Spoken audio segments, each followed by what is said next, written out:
안녕하세요, 여러분. 오늘은 특별한 이야기를 들려드리려고 합니다. 겉으로 보이는 모습과 실제 모습 사이의 간극, 그리고 한나라에 숨겨진 잠재력에 관한 이야기죠. 할아버지의 오래된 일기장, 그리고 숨겨진 한국의 진짜 힘. 이 이야기는 미국 국방부 연구관 출신의 한국계 혼혈 여성 에밀리가 우연히 발견한 할아버지의 일기장에서 시작됩니다. 은퇴한 미군 장성이었던 할아버지는 한국에서의 군사 교류 경험을 일기에 기록했고, 그 안에는 세상이 미처 알지 못했던 한국의 모습이 담겨 있었습니다. 전 세계가 오판한 나라 한국. 침묵 속에 가장 강한 자가 있다. 이 한 문장으로 시작된 에밀리의 여정은 그녀를 한국으로 이끌고 그곳에서 놀라운 진실을 마주하게 됩니다. 대중에게 알려진 K-팝과 한식의 나라 너머에 세계 최고 수준의 방위 기술과 전략적 사고를 갖춘 또 다른 한국이 존재했던 것입니다. 오늘 사연 시작할게요. 먼저 구독, 좋아요, 알림 설정 부탁드립니다. 워싱턴 교외의 고풍스러운 주택가 뒷마당에선 단풍잎이 바스락거리는 소리가 들립니다. 28세 에밀리는 할아버지의 서재에서 오래된 트렁크를 꺼내 먼지를 털어냅니다. 해가 저물어가는 가을 오후, 창문으로 들어오는 황금빛 햇살이 가득한 이곳에서 에밀리는 국방부 연구관 생활을 잠시 접고 돌아왔습니다. 할아버지가 남기신 유품을 정리해야겠네요. 에밀리의 할아버지 존 윌슨은 미 육군 장성으로 복무하며 세계 각국을 다녔고, 특히 한국과 깊은 인연이 있었습니다. 트렁크 안에는 낡은 가죽 커버에 일기장들이 가지런히 놓여 있었죠. 에밀리는 한국 주둔 시절 쓴 일기장을 발견하고 호기심에 펼쳐봅니다. 1988년 9월 15일, 오늘 한국군의 새 무기체계를 참관했다. 그들이 이렇게까지 발전했을 줄은 몰랐다. 전 세계가 오판한 나라 한국. 에밀리는 이 문장에 멈춰섭니다. 한국계 혼혈인 에밀리에게 외할아버지의 고국은 K-팝과 한식으로만 알려진 나라였습니다. 할아버지가 말한 오판이 무슨 의미인지 궁금해집니다. 일기장을 더 읽어내려갑니다. 미국 본토에서는 상상도 못할 정도의 발전 속도다. 그들은 조용히 그러나 단호하게 자주국방의 길을 걷고 있다. 에밀리의 손이 살짝 떨립니다. 할아버지는 평생 군사 전략가로 살았고 그의 판단은 항상 정확했죠. 한국이라는 나라가 군사적으로 특별하다면 왜 아무도 그것을 크게 다루지 않는 걸까요? 에밀리, 저녁 준비됐어. 어머니의 부름에 에밀리는 일기장을 가방에 넣습니다. 국방부로 돌아가면 확인해 봐야겠다는 생각이 듭니다. 할아버지의 기록이 사실이라면 에밀리가 알던 세계 군사 지형도는 완전히 다시 그려져야 할지도 모릅니다. 창밖으로 완전히 저문 하늘을 바라보며 에밀리는 생각합니다. 할아버지, 당신이 본 한국은 어떤 모습이었을까? 그리고 지금은 어떤 모습일까? 일기장의 마지막 페이지에 적힌 문장이 자꾸 머릿속에 맴돕니다. 전 세계가 오판한 나라 한국. 침묵 속에 가장 강한 자가 있다. 에밀리는 국방부 자료실에서 밤을 새웁니다. 노트북 화면에는 한국의 군사력 분석 자료가 띄워져 있습니다. 할아버지의 일기장은 옆에 펼쳐져 있고 그 안에는 놀라운 기록들이 가득합니다. 1989년 4월 K1 전차 시험 사격을 참관했다. 미국의 에밀 에이브럼스를 기반으로 했지만 한국인들은 자체 기술로 완전히 재해석했다. 놀라운 점은 이것이 시작에 불과하다는 점이다. 에밀리는 최신 자료를 찾아봅니다. K1에서 발전한 K2 흑표 전차는 현재 세계 최고 수준의 전차로 평가받고 있습니다. 할아버지가 본 초기 모델보다 훨씬 발전했군요. K9 자주포의 사격 정확도는 나토 기준을 훨씬 뛰어넘는다. 미국도 부러워할 자주국방의 모습이다. 화면을 넘기며 에밀리는 현대 한국군의 무기체계를 살펴봅니다. 국산 무기로 전군을 무장한 몇 안 되는 나라라는 사실이 놀랍습니다. 육군은 K2 전차, K9 자주포, K239 천무, 비호복합 방공포를 보유하고 있습니다. 해군은 이지스함 세종대왕급, SLBM 탑재 도산 안창호급 잠수함으로 바다를 지키고 있죠. 공군은 KF-21 보람에 FA-50, F-35호까지 다양한 항공 전력을 갖추고 있습니다. 어째서 이런 걸 아무도 크게 말하지 않았지? 에밀리는 중얼거립니다. 그때 동료 연구관 마이클이 다가옵니다. 늦게까지 뭐하나? 에밀리는 잠시 망설이다 질문합니다. 한국의 방위산업에 대해 아는 게 있어? 마이클은 어깨를 으쓱합니다. 반도체나 휴대폰 만드는 나라 아니야? 군사적으로는 미국 우산 아래 있잖아. 바로 그겁니다. 세계는 한국을 그렇게 인식하고 있습니다. 하지만 자료는 다른 이야기를 하고 있습니다. 에밀리는 결심합니다. 한국에 직접 가봐야겠어. 할아버지가 남긴 이 기록들이 진짜인지 확인해야 해. 다음 날 에밀리는 상사에게 휴가를 신청합니다. 이유는 가족 유산 조사라고 적었지만 진짜 목적은 할아버지가 기록한 한국의 숨겨진 군사력을 직접 확인하는 것입니다. 비행기 티켓을 예약하며 에밀리는 여전히 의문스럽습니다. 정말 한국이 그토록 강한 나라라면 왜 세계는 그 사실을 모르고 있을까요? 인천공항에 도착한 에밀리는 한국의 첫인상에 놀랍니다. 첨단 기술과 효율성이 돋보이는 공항, 그리고 어디서나 느껴지는 조용한 질서. 할아버지의 일기장에 적힌 침묵 속의 강함이 무슨 뜻인지 조금씩 이해되기 시작합니다. 안녕하세요, 에밀리 씨. 국방연구원 이준호 박사가 에밀리를 맞이합니다. 할아버지의 오랜 지인 아들이라고 했죠. 할아버지 얘기는 많이 들었습니다. 제 아버지와 친구셨죠. 이 박사의 안내로 국방연구원을 방문한 에밀리는 처음으로 한국의 군사기술을 직접 목격합니다. 연구소 내부에는 첨단 시뮬레이션 장비가 갖춰져 있고 연구원들은 미래 전장 환경을 예측하는 모델을 시험하고 있습니다. 이건 킹스파이더 작전 체계의 일부입니다. AI 기반으로 전장 상황을 실시간 분석하고 최적의 대응을 제시하죠. 에밀리는 놀라움을 감추지 못합니다. 이런 시스템은 미국에서도 아직 실험 단계인데. 이 박사는 미소를 지었습니다. 우리는 생존이 걸린 문제라서 빠르게 움직여야 합니다. 분단 국가의 현실이 기술 발전을 앞당겼다고 할 수 있죠. 다음 날 에밀리는 민간 방위 산업 시설을 방문합니다. 삼성, 한화, LIG와 같은 대기업들이 첨단 무기 생산에 참여하고 있다는 사실에 또 한 번 놀랍니다. 민간 기업이 이렇게 국방 분야에 깊이 관여하는 경우는 드문데요. 에밀리가 말합니다. 안내원은 고개를 끄덕입니다. 한국은 전쟁 경험이 있는 나라입니다. 모든 산업이 유사시 방위 산업으로 전환될 수 있도록 설계되어 있죠. 에밀리는 드론 개발 스타트업도 방문합니다. 젊은 엔지니어들이 자율비행 드론의 알고리즘을 테스트하고 있습니다. 이 기술은 군사용뿐만 아니라 민간 물류에도 활용될 예정이라고 합니다. 저녁 호텔로 돌아온 에밀리는 노트북을 열고 오늘 본 것들을 정리합니다. 할아버지의 일기장을 다시 읽어보니 30년 전 그가 예견한 발전이 실제로 이루어졌다는 사실이 놀랍습니다. 이 나라는 외부로 드러내지 않는 힘을 가지고 있다. 그들의 강점은 바로 그 조용함에 있다. 에밀리는 창밖으로 서울의 밤 풍경을 바라봅니다.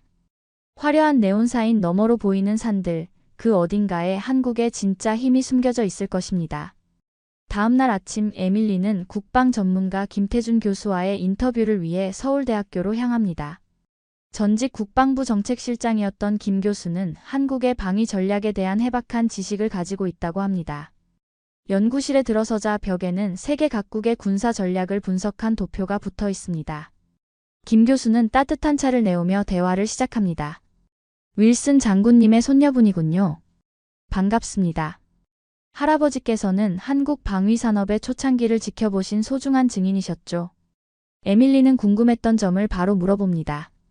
한국은 핵무기가 없는데 어떻게 주변 핵보유국들과 균형을 맞추나요? 김 교수의 표정이 진지해집니다. 흥미로운 질문입니다.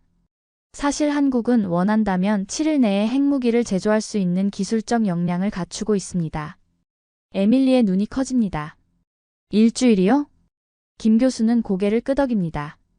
고농축 우라늄 기술, 플루토늄 재처리 능력, 정밀 탄도미사일 기술 모두 확보했습니다.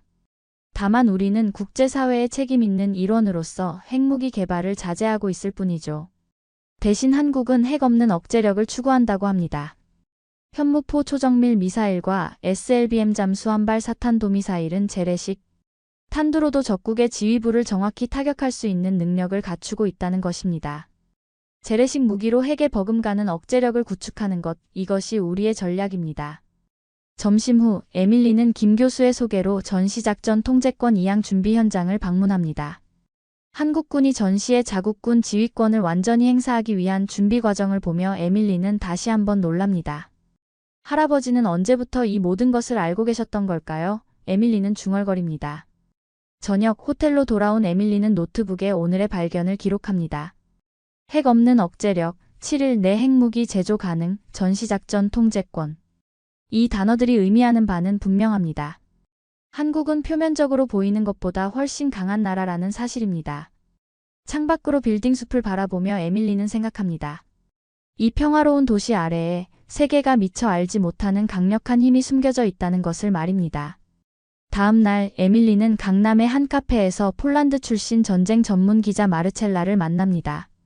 우크라이나 전쟁을 현장에서 취재했던 마르첼라는 최근 동아시아 방위 체계를 취재하기 위해 한국에 왔습니다. 당신도 뭔가 이상하다고 느꼈나요? 마르첼라가 커피를 마시며 물어봅니다.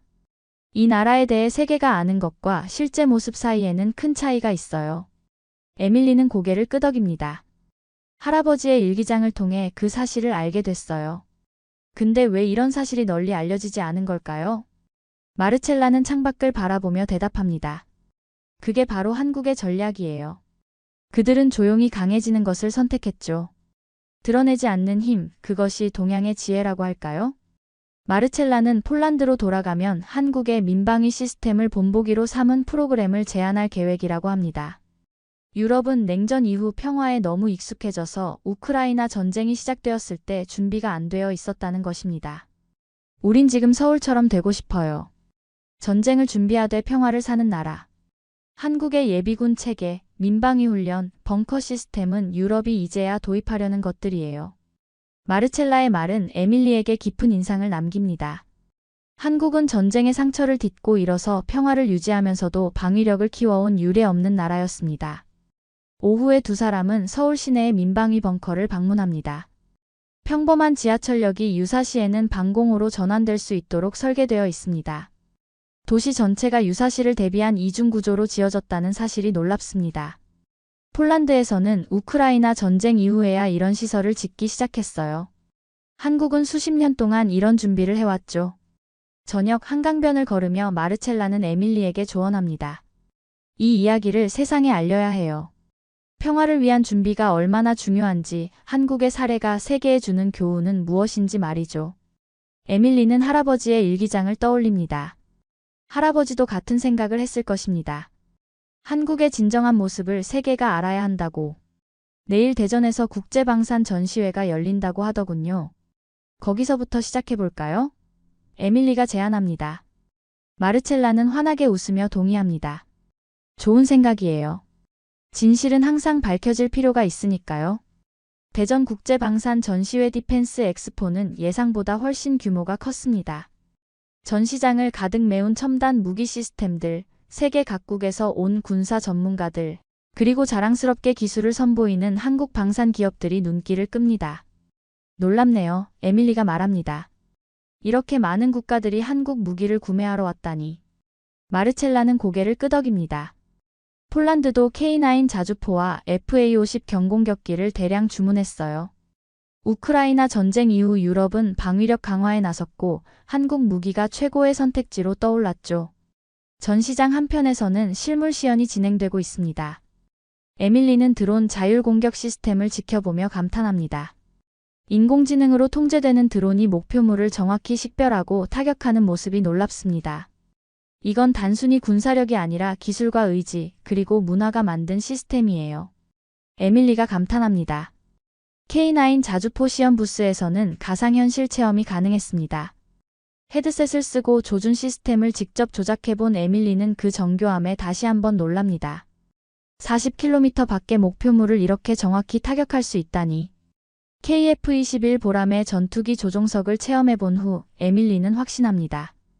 한국의 방위산업은 세계 최고 수준에 도달했고 이제는 세계 시장을 선도하고 있다는 사실을 말입니다. 전시회 중앙에는 평화를 위한 강함이라는 주제의 특별관이 마련되어 있었습니다. 이곳에서 에밀리는 한국 방위산업의 철학을 이해하게 됩니다. 우리는 전쟁을 겪었기에 평화의 가치를 압니다. 그리고 평화를 지키기 위해서는 강해야 한다는 것도 알고 있습니다. 전시관을 나오며 에밀리는 할아버지의 일기장에 적힌 문장을 떠올립니다. 전 세계가 오판한 나라 한국. 침묵 속에 가장 강한 자가 있다.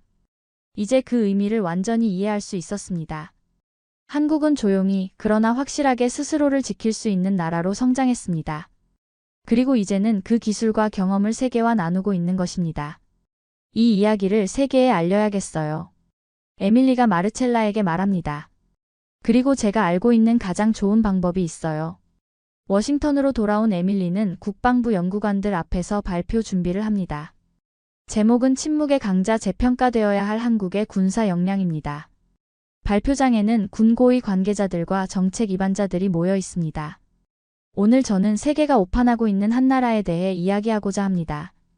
에밀리는 할아버지의 일기장을 꺼내들고 마지막 페이지를 펼칩니다. 제 할아버지 존 윌슨 장군은 30년 전 이렇게 기록했습니다. 한국은 조용한 강자였다. 세계가 오판한 그 나라가 언젠가 이 전쟁의 룰을 바꾸게 될 것이다. 청중 사이에서 웅성거림이 일어납니다. 에밀리는 한국에서 보고 배운 것들을 차분히 설명합니다.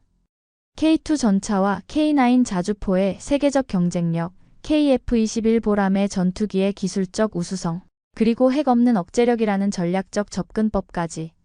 한국은 핵무기 없이도 주변 강대국들과 균형을 이루고 있습니다. 이것은 단순한 군사력의 문제가 아닙니다. 기술, 의지, 문화가 결합된 독특한 방위 전략입니다. 에밀리의 발표는 예상보다 큰 반향을 일으킵니다. 군고위 간부들은 한국의 방위 산업을 재평가해야 한다는 데 동의했고, 국제안보포럼에서 이 주제를 다루기로 결정했습니다. 발표가 끝난 후 에밀리는 할아버지의 오래된 동료 제임스 중장을 만납니다. 윌슨은 항상 한국의 잠재력을 믿었어. 그가 이 순간을 볼 수 있었다면 얼마나 자랑스러워했을까? 제임스 중장은 비밀스럽게 말을 이어갑니다. 사실 우리 군 내부에서도 한국을 과소평가하는 시각이 있었어. 그들을 단순히 보호해야 할 동맹국으로만 봤지. 하지만 윌슨은 달랐지. 그는 한국이 언젠가 독자적인 강국으로 성장할 것이라고 믿었어. 에밀리는 할아버지의 일기장을 다시 한번 펼쳐봅니다. 마지막 페이지에는 이제야 이해할 수 있는 문장이 적혀 있습니다. 한국은 침묵 속에서 성장했다. 그들의 진정한 힘은 보이지 않는 곳에 있으며 세계는 그들이 드러날 때 비로소 깨닫게 될 것이다. 에밀리는 창밖으로 떨어지는 단풍잎을 바라봅니다. 할아버지의 예견이 현실이 된 것입니다. 한국은 이제 더 이상 침묵의 강자가 아닙니다. 세계가 주목하는 방위산업 강국으로 떠오른 것입니다. 뉴욕에서 열린 국제안보 포럼, 에밀리는 세계 각국의 안보 전문가들 앞에서 발표를 마칩니다. 한국 모델 중견국의 새로운 방위 패러다임이라는 주제로 한국의 군사 발전 과정과 그 의의를 설명했습니다. 한국은 우리에게 중요한 교훈을 줍니다. 강대국의 그늘에서도 자주 국방을 이룰 수 있다는 것, 첨단 기술력으로 비대칭 위협에 대응할 수 있다는 것, 그리고 핵무기 없이도 효과적인 억제력을 구축할 수 있다는 것입니다. 발표가 끝나자 청중들의 질문이 쏟아집니다. 특히 많은 관심을 받은 것은 7일 내 핵 개발 가능성에 관한 부분이었습니다.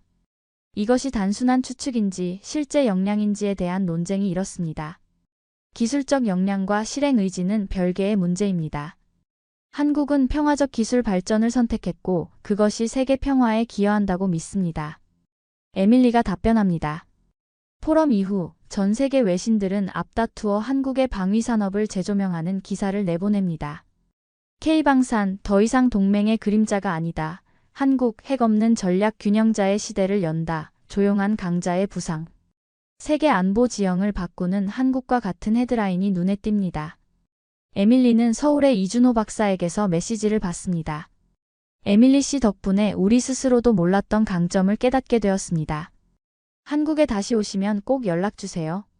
워싱턴으로 돌아온 에밀리는 할아버지의 일기장을 정리하며 깊은 생각에 잠깁니다.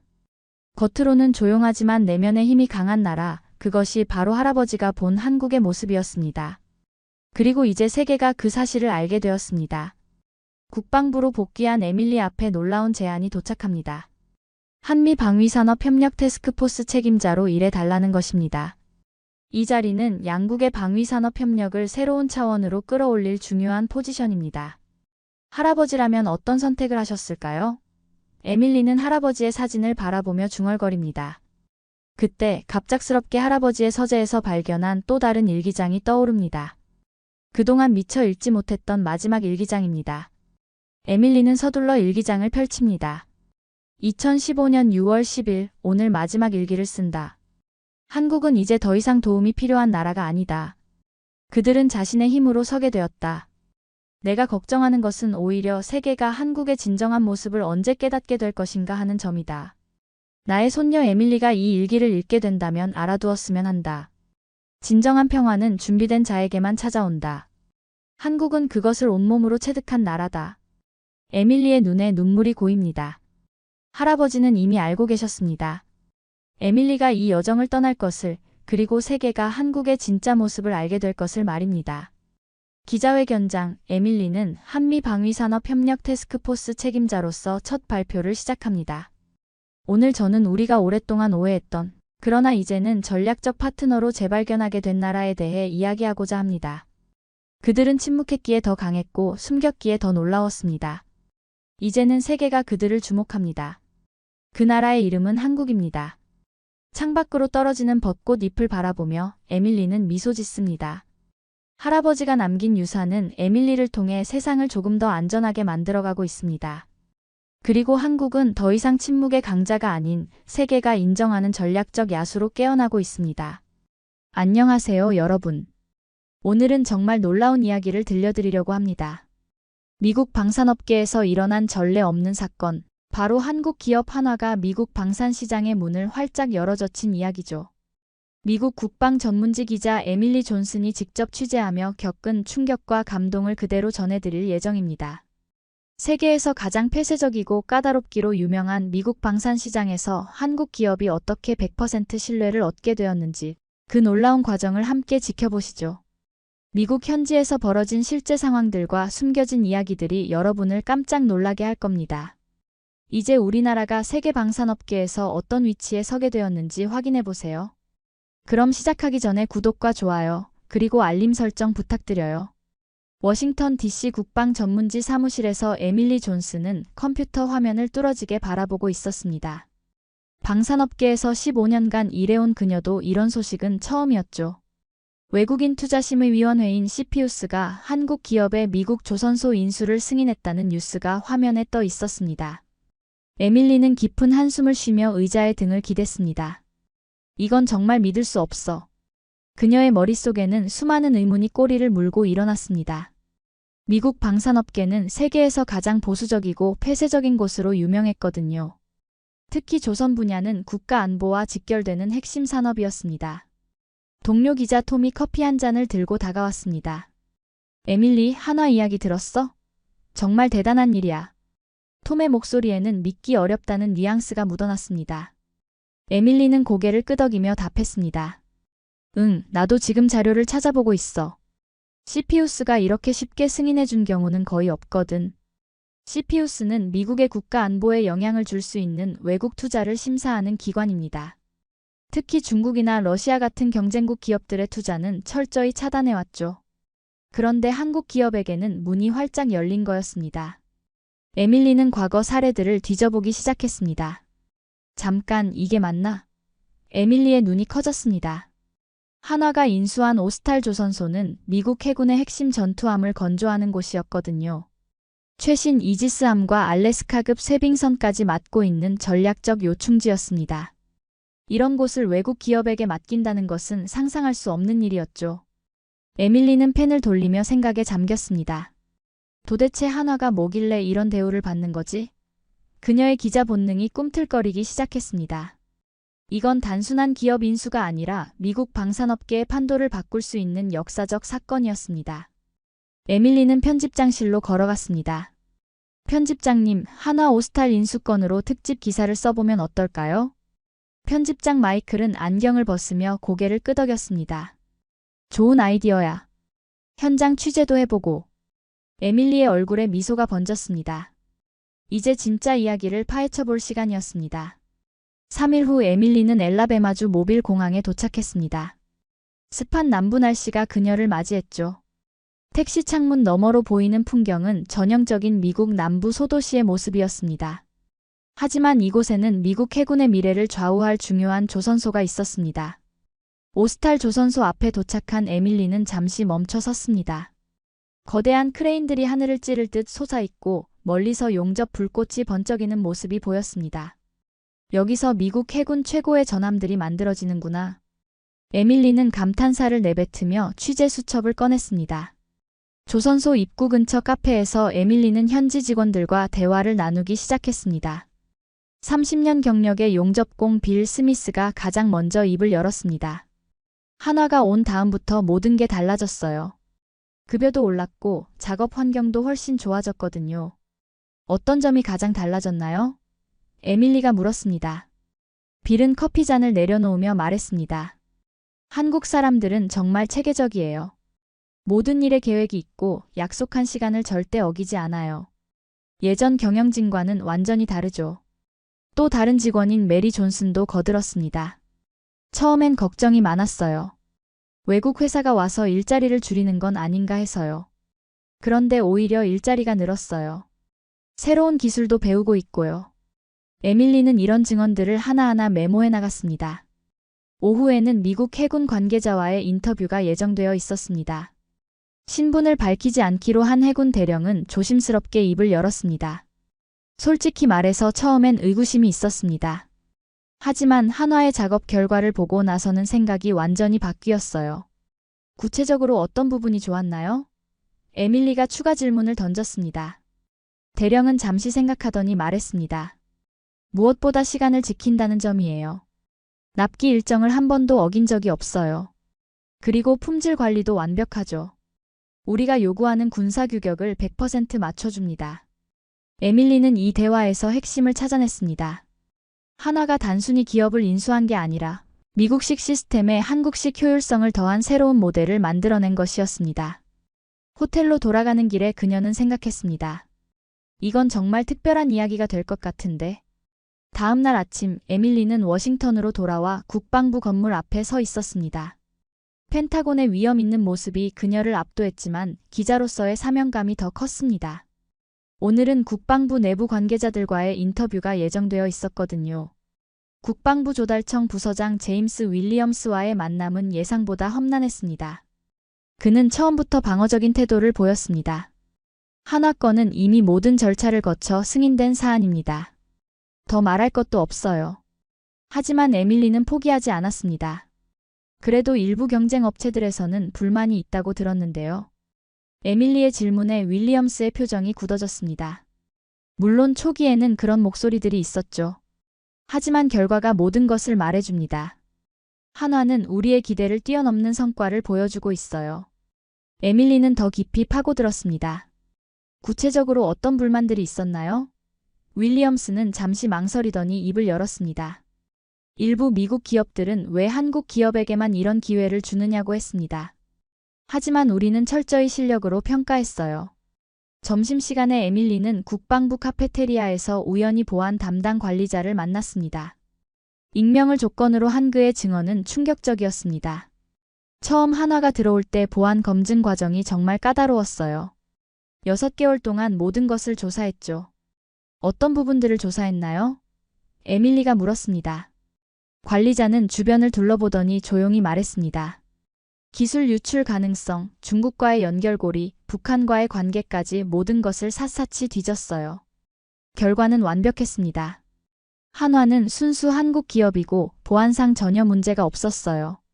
오후에는 로키드 마틴의 전 임원과 인터뷰를 진행했습니다. 그는 솔직한 심정을 털어놓았습니다. 처음엔 한화가 우리 시장을 위협할까봐 걱정했어요. 하지만 실제로는 파이를 키우는 역할을 하고 있습니다. 시장 전체가 더 효율적이 되었거든요. 에밀리는 이 모든 증언들을 종합하며 하나의 결론에 도달했습니다. 한화에 대한 초기 반발은 있었지만 실제 성과를 보고 나서는 모든 의구심이 사라졌다는 것이었습니다. 그녀는 노트북을 열고 메모를 정리하기 시작했습니다. 미국 방산업계가 한화를 인정하게 된 진짜 이유를 찾아야겠어. 일주일 후 에밀리는 한화 미국 법인 본사를 찾았습니다. 버지니아주 알링턴에 위치한 현대적인 빌딩이었죠. 로비에 들어서자마자 그녀는 독특한 분위기를 느꼈습니다. 한국 전통 문양과 현대적 디자인이 조화롭게 어우러져 있었거든요. 한화 미국 법인 부사장 김재훈과의 인터뷰는 에밀리에게 새로운 시각을 열어주었습니다. 김재훈은 유창한 영어로 차근차근 설명해 주었습니다. 우리가 미국에 온 것은 단순한 사업 확장이 아닙니다. 한미동맹의 일환으로 책임을 지고 들어온 거예요. 책임이라고 하시면? 에밀리가 흥미롭게 물었습니다. 김재훈은 미소를 지으며 답했습니다. 미국이 우리를 믿고 중요한 사업을 맡겨주신 만큼 우리는 그 기대에 200% 부응해야 한다고 생각합니다. 약속은 반드시 지키는 것이 우리 원칙이에요. 에밀리는 한화의 작업 방식에 대해 더 자세히 물어보았습니다. 오스탈에서 일하는 미국 직원들이 한화만의 특별한 점이 있다고 하더군요. 김재훈은 고개를 끄덕였습니다. 우리는 완벽한 실행을 추구합니다. 계획을 세우면 반드시 그대로 실행하고 품질은 절대 타협하지 않아요. 이어서 에밀리는 한화의 품질 관리 시스템에 대해 들을 수 있었습니다. 우리는 한국에서 검증된 품질 관리 시스템을 미국에 그대로 적용했습니다. 단계별로 철저한 검증을 거치고 문제가 발생하면 즉시 해결하는 시스템이죠. 특히 인상적이었던 것은 납기 관리 방식이었습니다. 김재훈은 자신 있게 말했습니다. 지금까지 납기를 어긴 적이 단 한 번도 없습니다. 우리는 약속한 날짜보다 일찍 완성하는 것을 원칙으로 해요. 미국 해군도 이 점을 가장 높이 평가하고 있어요. 에밀리는 한화의 인재관리 방식에도 놀랐습니다. 미국 직원들의 복지를 대폭 개선했다고 들었는데요. 김재훈은 자랑스럽게 설명했습니다. 좋은 인재가 있어야 좋은 결과가 나옵니다. 우리는 직원들을 가족처럼 생각하고 그들의 성장을 적극 지원하고 있어요. 인터뷰를 마치며 에밀리는 깊은 인상을 받았습니다. 한화가 미국에서 성공할 수 있었던 이유는 단순히 기술력 때문이 아니라 독특한 경영 철학 때문이었던 것입니다. 그녀는 생각했습니다. 이건 정말 한국기의 새로운 모델이구나. 다음 주 에밀리는 더욱 놀라운 사실을 발견했습니다. 한화의 미국 진출이 단발성 이벤트가 아니라 거대한 글로벌 전략의 일부였다는 것이었죠. 그녀는 한화 본사 국제사업부와 화상 인터뷰를 진행했습니다. 국제사업부 이사 박현수는 에밀리에게 충격적인 정보를 공개했습니다. 미국은 우리 글로벌 전략의 시작점일 뿐입니다. 현재 호주, 루마니아, 사우디아라비아 등 여러 국가와 협상을 진행하고 있어요. 에밀리의 눈이 커졌습니다. 구체적으로 어떤 사업들인가요? 에밀리가 숨을 죽이며 물었습니다. 박현수는 자료를 정리하며 설명했습니다. 호주에서는 핵 잠수함 건조 사업에 참여하고 루마니아에서는 차세대 전투함 건조를 맡게 될 예정입니다. 사우디에서는 해군 현대화 사업 전체를 담당하죠. 에밀리는 이 정보의 엄청난 의미를 깨달았습니다. 이건 단순한 수출이 아니라 시스템 수출이네요. 박현수는 만족스럽게 고개를 끄덕였습니다. 맞습니다. 우리는 단순히 배를 만들어 파는 게 아니라 우리의 건조 시스템과 관리 노하우를 통째로 수출하는 거예요. 더욱 놀라운 것은 미국 정부의 지원이었습니다. 에밀리는 국무부 관계자로부터 비공식 브리핑을 받았습니다. 한화의 글로벌 확장을 미국이 적극 지원하고 있습니다. 우리 동맹국들이 더 강한 해군력을 갖게 되는 것이니까요. 에밀리는 한화가 받은 특별한 대우의 진짜 이유를 깨달았습니다. 미국 정부가 처음에 19.9% 지분 취득만 허용하려다가 100%까지 승인한 배경에는 이런 전략적 고려가 있었던 것입니다. 미국이 한화를 통해 동맹국들의 방산 능력을 강화하려는 거구나. 국방부 정책 담당자와의 추가 인터뷰에서 이는 더욱 명확해졌습니다. 한화는 이제 우리의 글로벌 방산 파트너입니다. 그들이 성공할수록 우리 동맹 체계가 더 강해지죠. 이것이 우리가 그들을 전폭적으로 지원하는 이유입니다. 에밀리는 기사 제목을 다시 생각해봤습니다. 한화의 미국 진출이 아니라 한화의 글로벌 방산 패권 도전이 더 정확한 표현이었습니다. 그녀는 노트북을 열고 새로운 관점에서 기사를 다시 쓰기 시작했습니다. 이는 한국 방산업계의 역사적 전환점이 될 사건이었습니다. 에밀리가 기사 작성에 몰두하고 있던 어느 날 벨기에 브뤼셀에서 충격적인 뉴스가 전해졌습니다.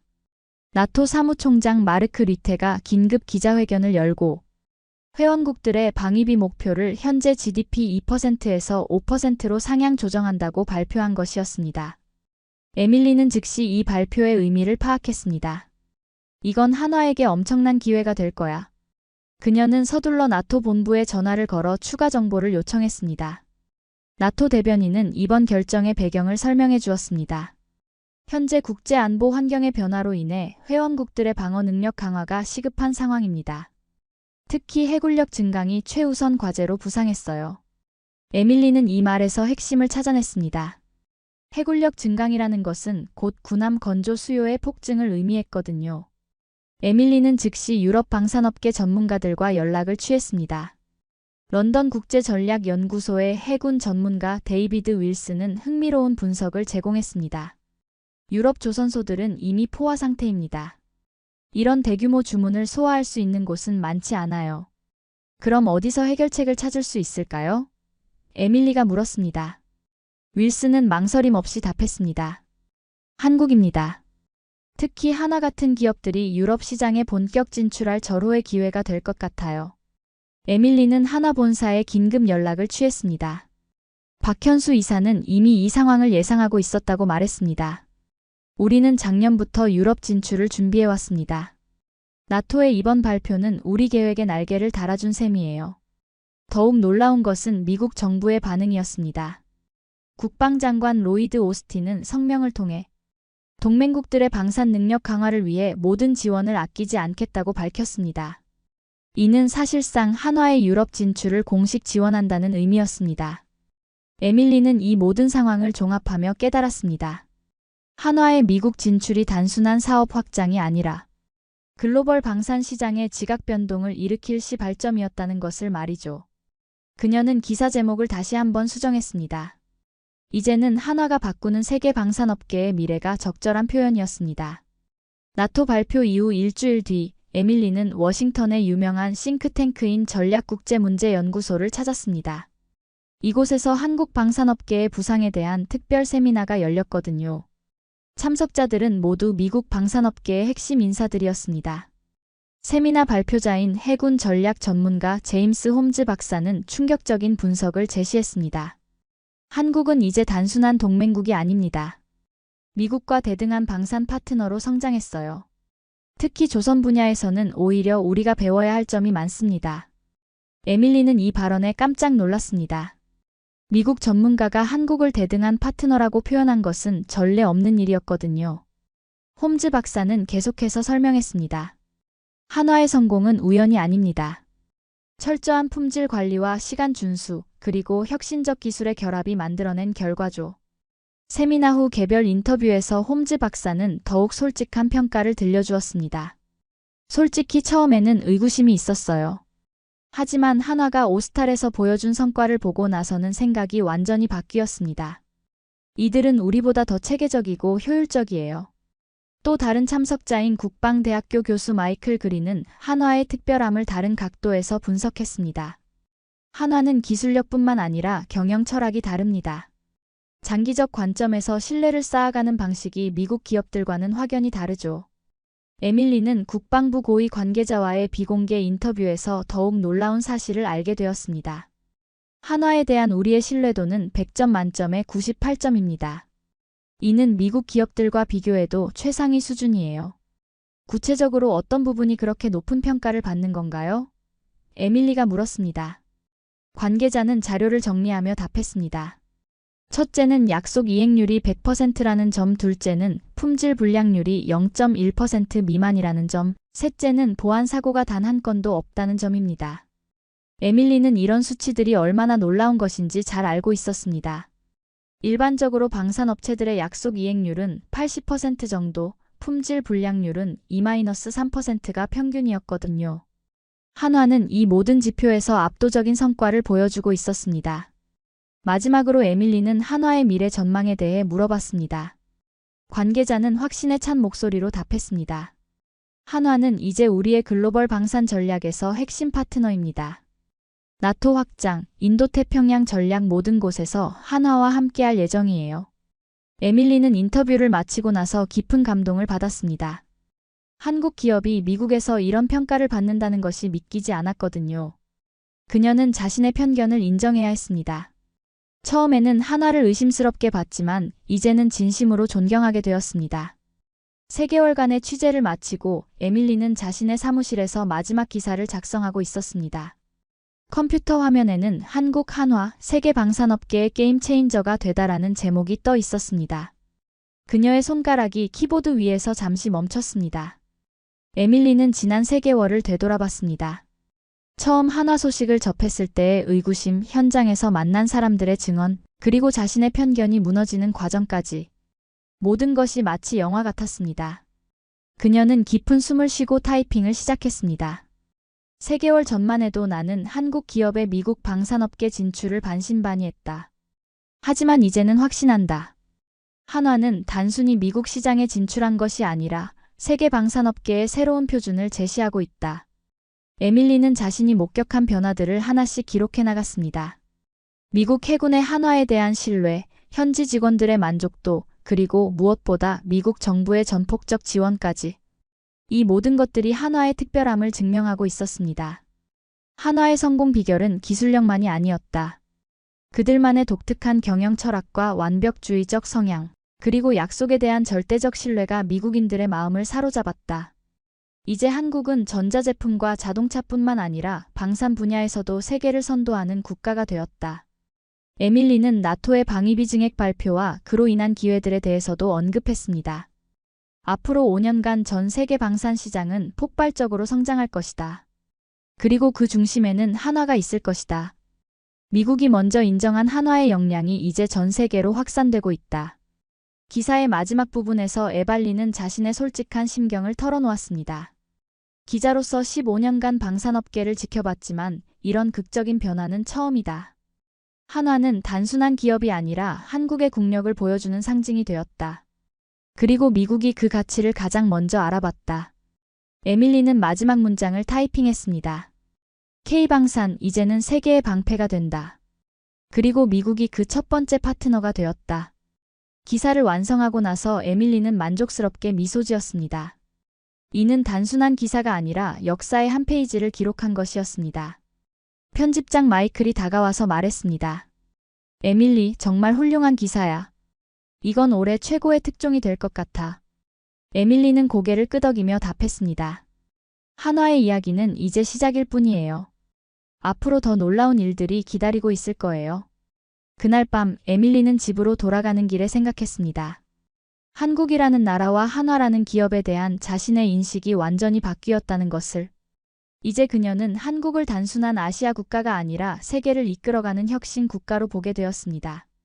그리고 그 변화의 중심에는 한화가 있었습니다.